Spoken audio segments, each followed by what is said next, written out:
Good morning friend, কেমন আছো তোমরা? তো আমি সকাল সকাল চলে এসেছি একটু গ্রাউন্ডে। তো অনেকদিন পর পুরনো বন্ধুদের সাথে দেখা হলো।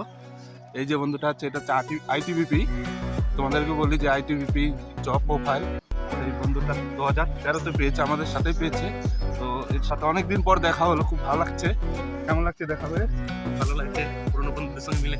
হ্যাঁ, আর এই যে আরেকটা বন্ধু, এই আমরা একসাথে ট্রেনিং করেছি এই সিআরপিএফে, আমার ব্যাটসম্যান। তো আসলাম, সবাই সরস্বতী পুজোর জন্য ছুটিতে এসছে, এখানে একটু মাঠে এসছে, আমরা একটু ফিজিক্যাল এক্সারসাইজ করবো।